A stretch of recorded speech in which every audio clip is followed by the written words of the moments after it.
I had been building out a storytelling arm at Tribune Media, specifically focusing on underrepresented and marginalized voices.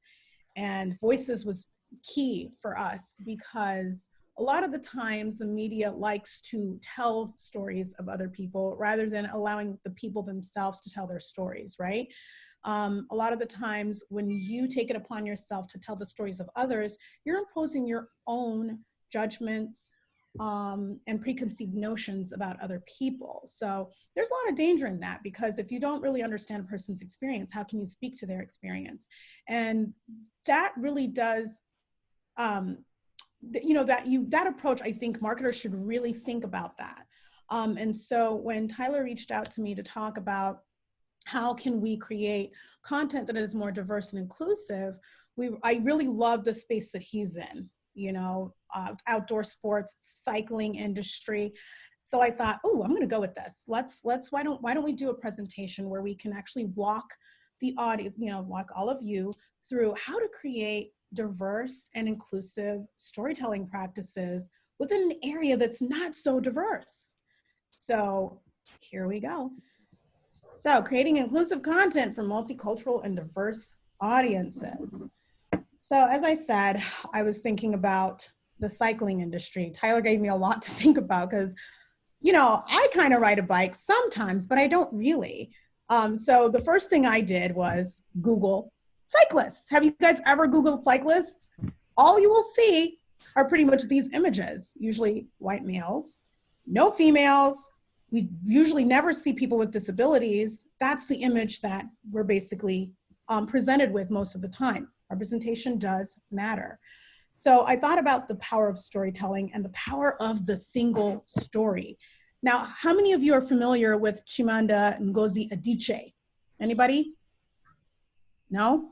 Okay, as a storyteller and as a marketer, I think everybody needs to watch her TED Talk entitled The Danger of the Single Story. And I just want to read to you this little part. The single story creates, there should be a little space there, stereotypes.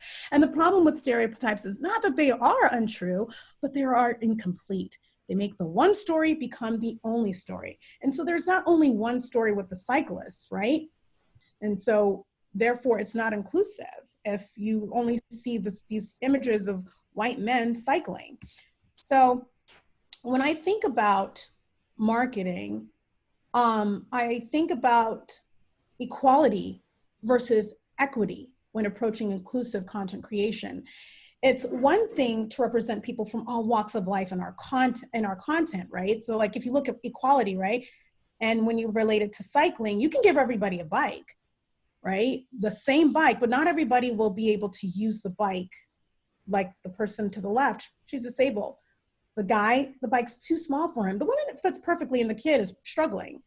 Now, when you think about equity is so fantastic when you're thinking about how do I approach storytelling.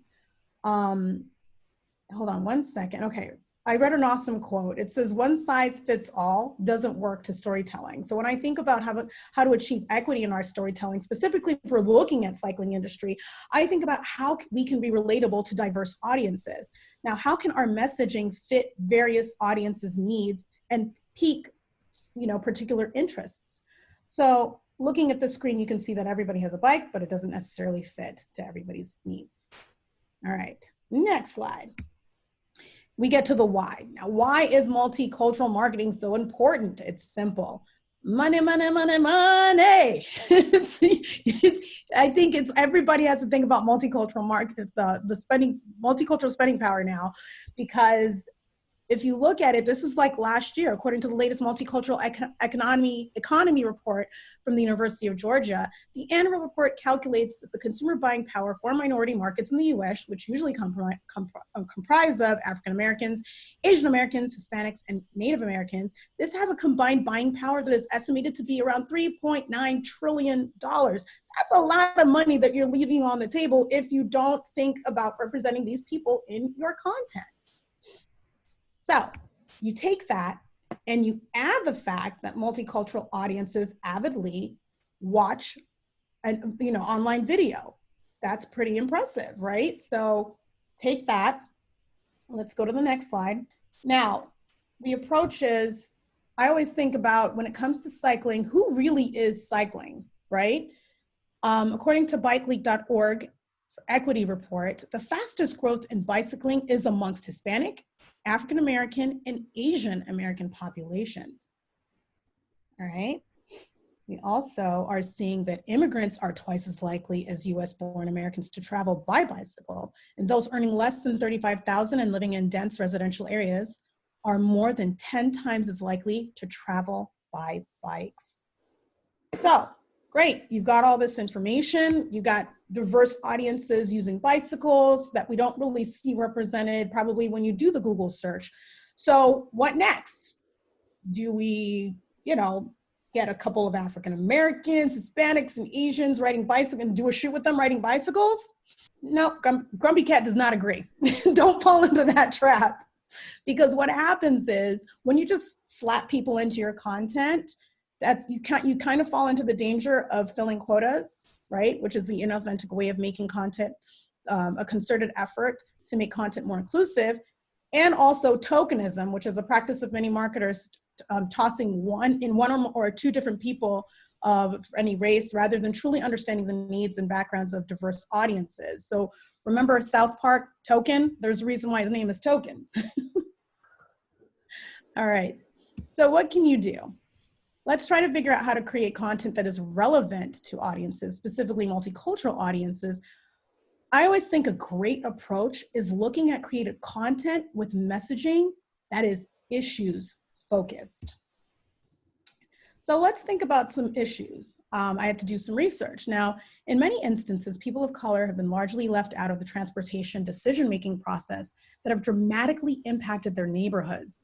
Rising up in response to this disenfranchisement, new leaders are rallying against stark disparities in bicycling facilities and safe streets. A lot of the times you will see people, specifically African Americans and Hispanic Americans, talking about issues of safety within cycling, but that's usually not addressed. You look at the fatality rates, 23% higher fatality rates with cycling with Hispanics than white bicyclists, and 30% higher for African Americans than white bicyclists. That's a little bit of an issue, but we're not really addressing it, are we? So let's look at, when you're looking at some of these issues relating to safety and cycling, you can approach your marketing messaging by authentically acknowledging these issues and also offering solutions. So in a nutshell, think about how your brand can be a part of the solution. Now, moving forward, how do we creatively create authentic, inclusive, diverse, and impactful content? Now, when you're thinking about your strategy, I use impact for a reason. Inclusive content has great benefits. It checks the boxes for cause, marketing, and CSR initiatives, which appeals to another major demographic with purchasing power, millennials and Gen Z. And being a millennial geriatric myself, I always tend to I'm always attracted to commercials and other messaging that actually has an impact on certain communities. Now, if you think about it, this generation is always trying to save the world. I know I'm always looking at ways to help with social impact. And a lot of my content, I usually call social impact content creations. So I'm sorry, hold on, this thing is I can't read, here we go. Both millennials and Gen Z care about diversity and inclusion, but they aren't convinced business leaders are committed to creating inclusive cultures.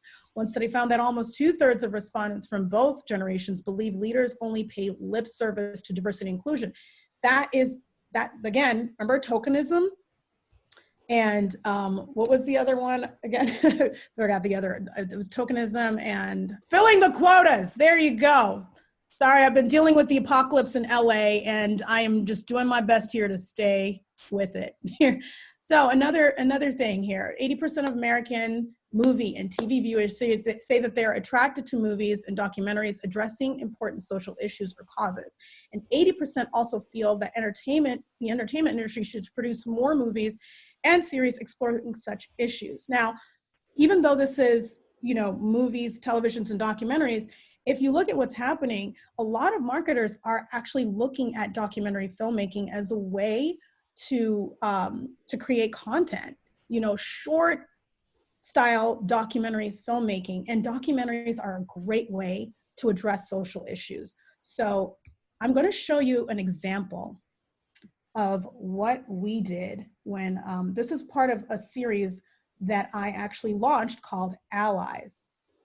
And this was done with my storytelling arm that I developed for Tribune Media, which basically focused on underrepresented and marginalized voices. Now, we found this incredible brand called Raelle, and it was a feminine care brand that was started by 3 Asian immigrant women who not only focused on destigmatizing conversations around periods, but they also addressed a very important issue that we don't really talk about enough in this society, and that's period poverty. So let's take a look at how we went about telling this story. It's just only a part of the episode, but I thought this was a good part for you guys to take a look at. The mission of the company, Raelle, is actually to take care of women and help women. So we really wanted to be an ally to, women in need and start from there so that we can really build our brand and also, let everyone know that we're here to help women and take care of each other. We learn about period poverty happening in Africa, India, Asia, everywhere in the world. But it was really surprising to us that actually women in LA also deal with, period poverty. And then we wanted to start with the homeless women who never really get access to these products. And then Happy Period was really taking an initiative in that. So we wanted to partner with them and then help with the women in the local community and then go from there to take care of women in the international community later on. Giving back, I think, is the best thing in the world.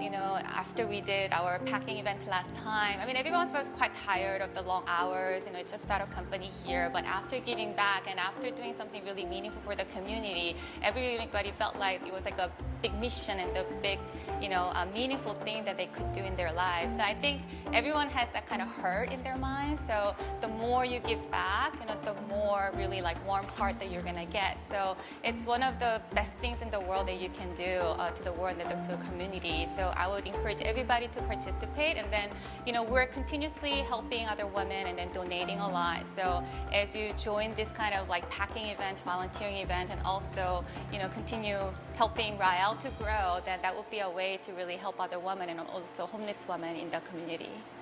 I want this story to be inspiring to other young girls and also people who feel maybe depressed or disappointed about their abilities. And I think homeless women as well, I want them to also hear the story of young women, Asian women starting something new and then it's growing and big and helping others. So I want this to be inspiring to others and then just motivate them to help each other.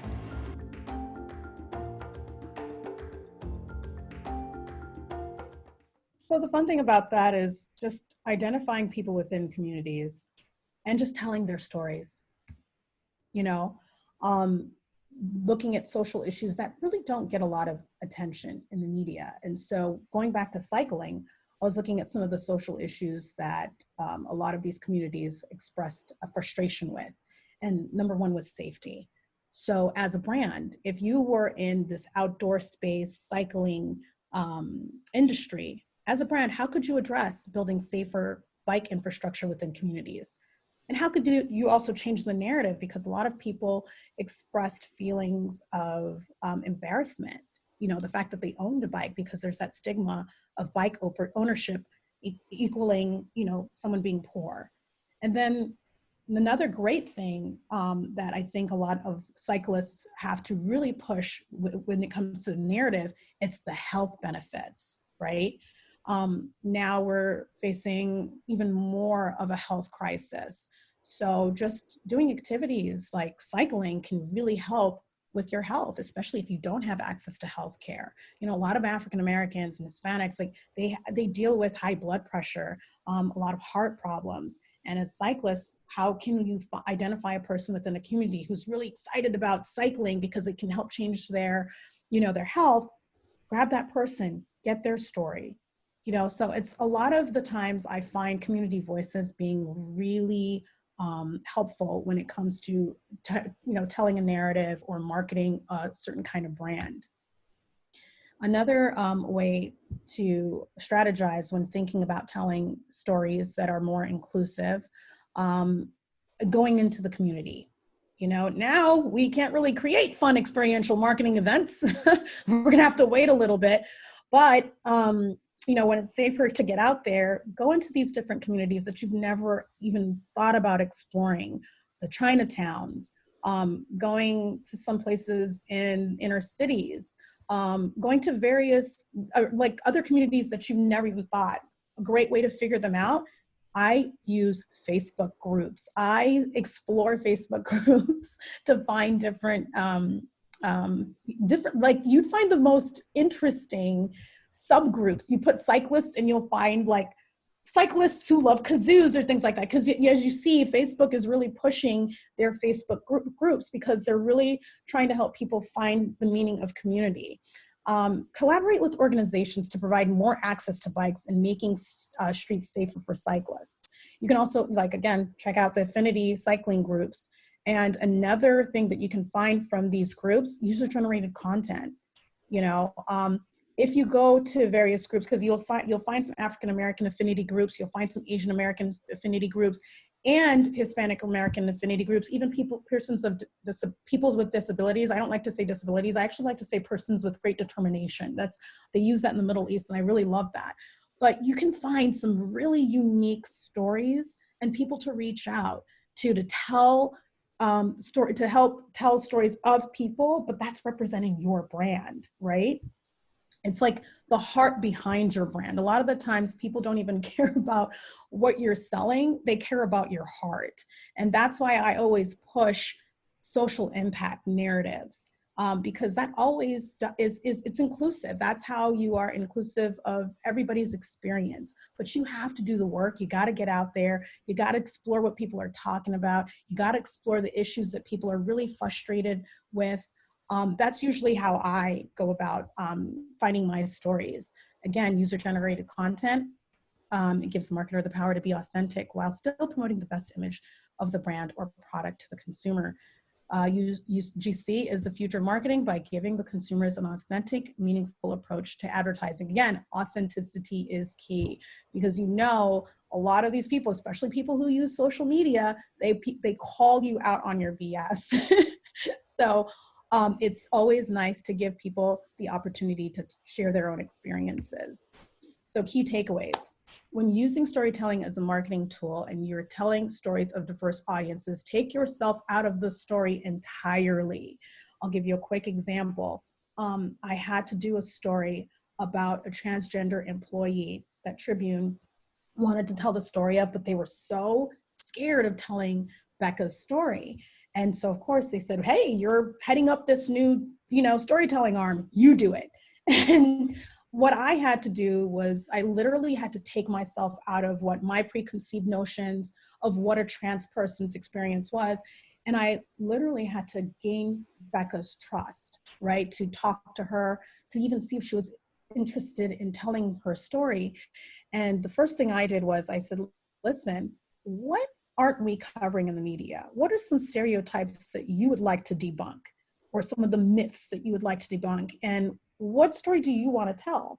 And the first thing that she told me was, in my story, I don't want you to even show a picture of me before the transition. And that's what everybody wants to see, right? So I had to think of other creative ways to tell her story, without making it grief porn, because a lot of the times when people talk about the trans experience, it's just such a sad story, and she didn't want that either. So that's just an example of how I approach telling stories of groups that I've never even experienced, and it was such a great learning experience for me. Don't be afraid to ask questions about a group's experience. It's the best way to learn, as opposed to imposing your ideas and views of what another person's experience is. Allow your targeted audience to tell their own stories. I cannot tell you, it is so key. Now, depending on what your brand, like the employees that you have, I don't know how diverse your groups are, definitely ask your employees if there's something or somebody or a group that you're trying to attract and you're not really sure how to approach the storytelling or the narrative of what your messaging is. Ask your own employees. Now, and when you're making content that is inclusive, this collaboration is key. So that is what my experience is. That's what I have to say. And please, let's have a discussion.